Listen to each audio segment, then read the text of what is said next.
Picture this. It's ancient Israel, somewhere around 1400 BC, and the legal system is about as flexible as a stone tablet. Women have about as many legal rights as a domesticated goat. Inheritance laws are set in stone, literally, and challenging the status quo is about as popular as suggesting Moses needs a haircut. But sometimes, history pivots on the courage of ordinary people who refuse to accept that's just how things are. Today, we're talking about 5 sisters who basically became the world's first civil rights lawyers and won a case that changed biblical law forever. Their names? Mahlah, Noah, Hoglah, Milcah, and Tirzah. And trust me, by the end of this story, you'll never forget them. These 5 daughters of Zelophehad faced what seemed like an impossible situation. Their father had died without sons, and according to the inheritance laws of ancient Israel, they couldn't inherit his land. Now, in our modern world, this might sound like a minor legal technicality, but in ancient times, land wasn't just property, it was identity, security, and survival all rolled into one. Without land, these women were looking at a one-way ticket to poverty, dependence, and social invisibility. Think about it. No land meant no income. No income meant no security, and no security meant becoming permanent dependents on distant relatives, who might not exactly be thrilled about supporting 5 additional mouths. It was like being handed a lifetime membership to the ancient equivalent of economic hardship. Now, most people in their situation would have shrugged their shoulders, accepted their fate, and quietly faded into historical obscurity. After all, who were they to challenge a legal system that had been in place for generations? Who were they to question laws that everyone accepted as divinely ordained? But these 5 sisters had something that transcended their circumstances. They had each other, they had courage, and they had an unshakable sense of justice. Instead of accepting, that's just how things are, these women did something absolutely unprecedented in the ancient world. They marched straight to Moses and the entire leadership of Israel and presented their case like seasoned attorneys. Picture the scene. Here's Moses, the lawgiver of Israel, the man who had spoken face-to-face with God, surrounded by the tribal leaders and elders, basically the supreme court of the ancient world. And into this intimidating assembly walk 5 women who have never attended law school, never argued a case, never even seen the inside of a courtroom. But they had something more powerful than legal training. They had righteous indignation and a compelling argument. Their presentation was pure genius. Why should our father's name disappear from his family just because he had no son? Give us property among our father's relatives. In just a few sentences, they managed to frame their personal dilemma as a matter of justice, family honor, and divine fairness. They weren't just asking for a handout. They were exposing a flaw in the legal system that dishonored their father's memory and contradicted the very principles of justice that God had established. Now, Moses could have easily dismissed their request. He could have said, "Ladies, I understand your situation, but the law is the law." He could have offered them some consolation prize or suggested they find husbands to solve their problem. But Moses did something remarkable. He took their case directly to the highest court of all. Numbers 27:5 tells us that Moses brought their case before the Lord. And God's response? It was essentially, the daughters of Zelophehad are absolutely right. Change the law. Can you imagine the moment when Moses came back with that verdict? 5 women who had never studied law, never held political office, never wielded any traditional form of power, had just convinced the creator of the universe to rewrite the legal code of Israel. But here's what makes this story even more remarkable. These 5 women didn't just win their case, they established a legal precedent that protected women's inheritance rights for all future generations. Their courage literally rewrote the law books of Israel.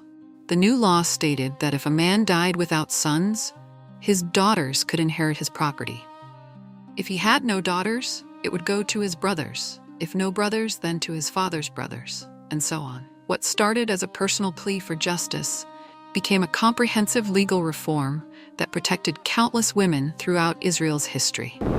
These sisters didn't just solve their own problem, they solved the problem for every woman who would face similar circumstances in the future. But wait, there's more. Fast forward to Numbers 36, and we discover that these 5 sisters faced another legal challenge. The tribal leaders came to Moses, worried that if these women married men from other tribes, their inheritance would leave their father's tribe permanently. It was like ancient gerrymandering. They were concerned about tribal boundaries and land distribution. So what did the sisters do? They appeared before Moses again, and this time they agreed to marry within their father's tribe to preserve the inheritance within the tribal boundaries. They showed wisdom, flexibility, and a willingness to work within the system they had helped change. They weren't rebels for rebellion's sake. They were reformers who understood both justice and community responsibility. And that's exactly what they did. All 5 sisters married men from their father's tribe, preserved their inheritance, honored their father's memory, and maintained tribal unity. They proved that standing up for justice doesn't require abandoning wisdom or community responsibility. So what can we learn from these 5 ancient sisters who became accidental legal pioneers? First, they teach us that sometimes the most important changes come from ordinary people who refuse to accept injustice. They weren't trained lawyers or experienced activists. They were just 5 women who saw a problem and had the courage to speak up.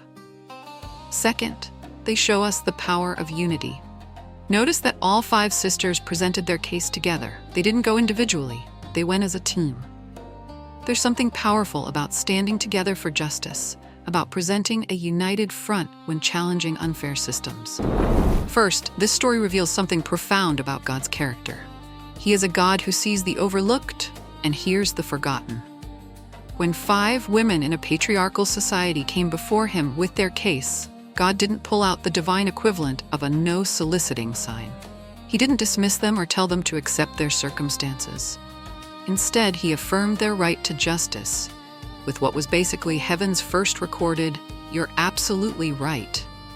This tells us that our God is not some distant cosmic bureaucrat drowning in red tape. He actively cares about fairness and advocates for those who have no voice. Second, this story shows us that God's law is not a rigid set of unchangeable rules carved in stone and locked away in some heavenly filing cabinet. It's a living expression of his character. When these sisters exposed a gap in the legal system that dishonored their father and disadvantaged them, God didn't respond with divine legalese or say, "Too bad, the law is the law." Instead, he essentially said, "You're right. Let's rewrite the handbook." This reveals that God's laws are designed to reflect his heart of justice, mercy, and love. When human systems fail to embody these qualities, God is willing to, quite literally, change the rules. Third, and perhaps most remarkably, this story shows us that God invites ordinary people to participate in his work of justice. These 5 sisters didn't just stumble into a legal victory like they were playing biblical lottery. They were part of God's plan to reveal his heart for the marginalized and to establish principles that would protect the vulnerable for generations. When we stand up for what's right, we're not just being brave or socially conscious, we're actually partnering with the creator of the universe in his ongoing work of bringing his kingdom values to earth. Talk about the ultimate career upgrade. But that's often how God works. He uses our willingness to seek his justice, our courage to approach his throne, and our faith to believe that he cares about our circumstances. And he multiplies these into something far greater than we could have imagined.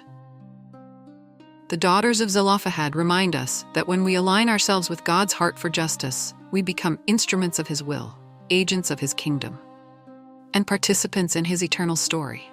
So wherever you are, whatever injustice you see, whatever burden you carry, remember that you serve a God who sees you, hears you, and cares about justice.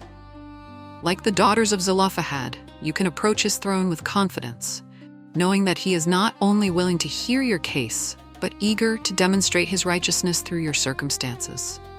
These 5 sisters didn't just change inheritance law, they revealed the heart of God. They showed us that our Heavenly Father is approachable, that his justice is real, and that he delights in using ordinary people to demonstrate his extraordinary love. Their story reminds us that we serve a God who is not bound by human tradition, but is always working to align our world with his perfect will. Thanks for joining us for this incredible story of God's justice revealed through the courage of 5 faithful women.